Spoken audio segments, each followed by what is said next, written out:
निरागस प्रेम भाग 13.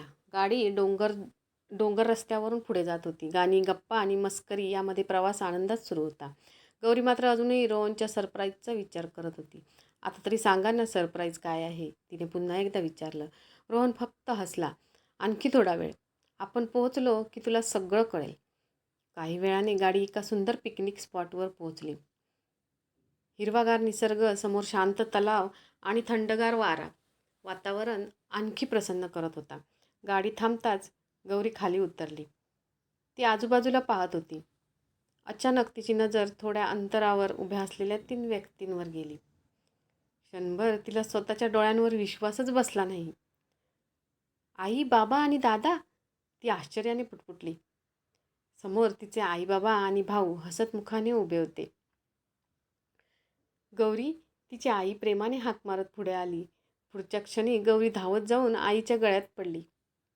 तिच्या डोळ्यातून आनंदाश्रू वाहू लागले. तुम्ही इथे? पण कसं? मला काहीच कसं कळलं नाही. तिचा आवाज भरून आला होता. तिच्या बाबांनी तिच्या डोक्यावरून प्रेमाने हात फिरवला. हे सगळं तुझ्या नवऱ्याचं प्लॅनिंग आहे. गौरीने आश्चर्याने रोहनकडे पाहिलं. रोहन हसत तिच्याजवळ आला. तू सतत सगळ्यांची काळजी करतेस, आईबाबांची आठवण काढतेस, म्हणून वाटलं की ही पिकनिक फक्त आपल्या घरच्यांसोबतच नाही तर तुझ्या घरच्यांसोबतही व्हायला हवी. गौरी काही क्षण निशब्द झाली. तिला खरंच विश्वास बसत नव्हता. म्हणजे तुम्ही त्यांना खास बोलावलंय? हो, गेल्या आठवड्यातच बाबांशी बोललो होतो. तुला सरप्राईज द्यायचं होतं ना. गौरीच्या डोळ्यात पुन्हा पाणी आलं. तिने रोहनकडे पाहिलं. त्या क्षणी तिच्या मनात त्याच्याबद्दलचा आदर आणि प्रेम कितीतरी पटीने वाढलं होतं. माझ्या आनंदाबरोबरच माझ्या माणसांचाही विचार करणारा नवरा मला मिळाला, हा विचार तिच्या मनात आला आणि तिला भरून आलं. तिने हळूच रोहनचा हात हातात घेतला. धन्यवाद, एवढंच ती बोलू शकली. रोहन हसला. अगं, आता रडणं बंद कर, नाहीतर सगळे म्हणतील की सरप्राईज आवडलं नाही. हे ऐकताच सगळे हसू लागले.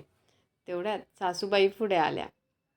गौरी, आता आम्हीही तुझेच आईबाबा आहोत, पण मुलीला माहेरच्यांची आठवण येतेच. म्हणून रोहनचा हा विचार आम्हालाही खूप आवडला. गौरीने प्रेमाने सासूबाईंचा हात धरला. सासूबाई पुढे आल्या आणि गौरीच्या आईचा हात हातात घेत म्हणाल्या, विहीनबाई, तुम्ही आलात हे खूप छान झालं. नाहीतर या तरुण लोकांमध्ये आम्हाला कोण कंपनी देणार होतं. आता आम्हालाही गप्पा मारता येतील आणि पिकनिकचा आनंदही घेता येईल. गौरीची आई हसत म्हणाली, अगदी बरोबर, आम्हालाही तुमच्यासोबत वेळ घालवायला मिळेल. सगळे हसले आणि वातावरण आणखी आनंदी झालं. थोड्या वेळाने सासरेबुवा म्हणाले, चला आता गप्पा पुरे, काहीतरी खेळ खेळूया. क्रिकेट, गौरीचा भाऊ लगेच ओरडला. सगळ्यांनी त्याच्या प्रस्तावाला लगेच होकार दिला. 2 टीम करण्यात आल्या. रोहनची टीम, रोहन, सासरेबुवा, गौरीचे बाबा आणि सासूबाई. गौरीची टीम, गौरी, तिची आई, तिचा भाऊ आणि आणखी एक कुटुंबातील सदस्य. मात्र गौरीचा भाऊ लगेच म्हणाला, नाही नाही, मी अंपायर असणार आणि माझा निर्णय अंतिम असेल. अरे वा, आधीच एवढा रुबाब, रोहन हसत म्हणाला. अंपायरशी वाद घालायचा नाही, तो छाती पुढे काढत म्हणाला. खेळ सुरू झाला. पहिली बॅटिंग गौरीच्या टीमची होती. गौरी बॅट घेऊन मैदानात उतरली. रोहन बॉलिंग करायला आला. पहिल्याच बॉलवर आऊट करणार तुला, तो म्हणाला. वाट बघा, गौरी हसत म्हणाली. पहिलाच चेंडू टाकला आणि गौरीने जोरदार फटका मारला. बॉल सरळ सासरेबुवांच्या डोक्यावरून गेला. 4 धावा. अंपायर साहेबांनी घोषणा केली. सगळ्यांनी टाळ्या वाजवल्या. ही चिटिंग आहे, रोहन ओरडला. अंपायरचा निर्णय अंतिम, गौरीचा भाऊ अभिमानाने म्हणाला. सगळे खळखळून हसले. खेळ जसजसा रंगत गेला तसतसा हशा वाढत गेला. सासूबाईंनी बॅट फिरवली आणि स्वतःच गोल गोल फिरल्या. मी आऊट का नाही, त्या विचारू लागल्या. कारण बॉललाच तुमची भीती वाटली, सासरेबुवा म्हणतात. सगळे पुन्हा हसायला लागले. दरम्यान गौरी आणि रोहनमध्ये चांगलीच स्पर्धा रंगली होती. शेवटच्या षटकात गौरीच्या टीमला जिंकण्यासाठी 6 धावांची गरज होती. गौरीने शेवटच्या चेंडूवर मोठा फटका मारण्याचा प्रयत्न केला. पण रोहनच्या मनात काही वेगळंच सुरू होतं. आता हिला आऊट करायचंच, त्याने मनोमन ठरवलं. तो बॉल टाकण्यासाठी तयार झाला. सगळ्यांचं लक्ष खेळाकडे होतं. पण बॉल टाकण्याआधी रोहनने हळूच गौरीकडे पाहिलं आणि तिला डोळा मारला. क्षणभर गौरीचं लक्ष विचलित झालं. त्याच वेळी बॉल तिच्यापर्यंत पोहोचला. ती नीट फटका मारू शकली नाही आणि बॉल सरळ हवेत उंच गेला. रोहनने लगेच कॅच पकडला. आऊट! गौरीचा भाऊ जोरात ओरडला. क्षणभर गौरीला काहीच कळलं नाही. मग तिला रोहनचा डोळा मारणं आठवलं. हे चिटिंग आहे, ती रागाचा आव आणत म्हणाली. रोहन निरागस चेहरा करून म्हणाला, काय चिटिंग केली ते सांग आधी. तुम्ही तुम्ही गौरी पुढे काही बोलूच शकली नाही. सगळे तिच्याकडे पाहू लागले. मी काय? रोहन मिश्किलपणे म्हणाला. गौरीच्या गालांवर लाली पसरली. काही नाही. हे ऐकताच सगळे मोठ्याने हसू लागले. सासूबाई म्हणाल्या, अगं मैदानातही तुमचं रोमांस सुरू आहे वाटतं. गौरी आणखीच लाजली. शेवटी तिची टीम ठराविक धावांवर आऊट झाली.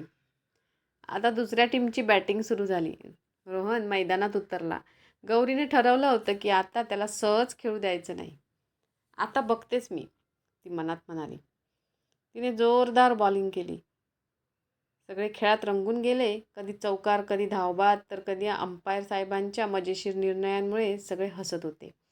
गौरीचा भाऊ अंपायर असल्यामुळे अधूनमधून विचित्र निर्णय देत होता. हा आऊट, अरे पण बॉल बॅटला लागलाच नाही. अंपायरचा निर्णय अंतिम. त्याच्या या उत्तरावर पुन्हा एकदा हशा पिकला. असा खेळ, मस्ती आणि हसण्यामध्ये बराच वेळ गेला. शेवटी सामना संपला. कोण जिंकलं आणि कोण हरलं यापेक्षा सगळ्यांनी एकत्र घालवलेला वेळ जास्त महत्त्वाचा होता. रोहनने पाण्याची बाटली गौरीकडे दिली. ती अजूनही खोटा राग दाखवत होती. मला नकोय पाणी, रोहन हसत म्हणाला. ठीक आहे, पण त्या रागातही तू खूप गोड दिसतेस.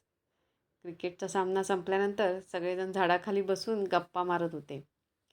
पण गौरी अजूनही रोहनवर रुसलेली होती. रोहन तिच्याकडे अधूनमधून पाहत होता, तर गौरी मुद्दाम त्याच्याकडे दुर्लक्ष करत होती. मात्र कधीकधी ती त्याच्याकडे रागाने कटाक्ष टाकत होती.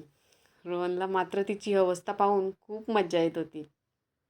किती वेळ राग टिकवते ते बघूया, तो मनातल्या मनात म्हणाला. थोड्या वेळाने सासूबाईंनी सगळ्यांना खाऊ वाटायला सुरुवात केली. गौरी, रोहनला तो डब्बा दे जरा. तो स्वतः घेऊ शकतो, गौरीने सरळ उत्तर दिलं. सासूबाई आणि गौरीची आई एकमेकांकडे पाहून हसल्या. रोहनने काही न बोलता डबा स्वतःच घेतला. काही वेळाने सगळेजण फोटो काढत होते. रोहन जाणीवपूर्वक गौरीच्या जवळ उभा राहिला. गौरी लगेच 2 पावलं बाजूला सरकली. अगं मी काही चावत नाही, रोहन हळू आवाजात म्हणाला. गौरीने त्याच्याकडे कटाक्ष टाकला. माझ्याशी बोलू नका. अजूनही राग गेलाच नाही का? नाही. खरंच? हो, रोहन हसू दाबत म्हणाला. ठीक आहे, मग मीही बोलणार नाही. 2 मिनिटं गेली, 3 मिनिटं गेली, 5 मिनिटं गेली. शेवटी गौरीच अस्वस्थ झाली. रोहन निवांतपणे सासरेबुवा आणि तिच्या भावासोबत गप्पा मारत होता. यांना काहीच फरक पडत नाही का? ती मनात म्हणाली. थोड्या वेळाने सगळे तलावाच्या काठावर फिरायला निघाले. चालताना गौरीचा पाय एका छोट्या दगडाला अडकला. ती तोल जाऊन पडणारच होती, पण क्षणार्धात रोहनने तिचा हात पकडला. सावकाश. गौरी काही क्षण त्याच्याकडे पाहत राहिली. धन्यवाद, ती नकळत म्हणाली. रोहनच्या चेहऱ्यावर मिश्किल हसू आलं. अरे वा, माझ्याशी बोलणार नव्हतीस ना?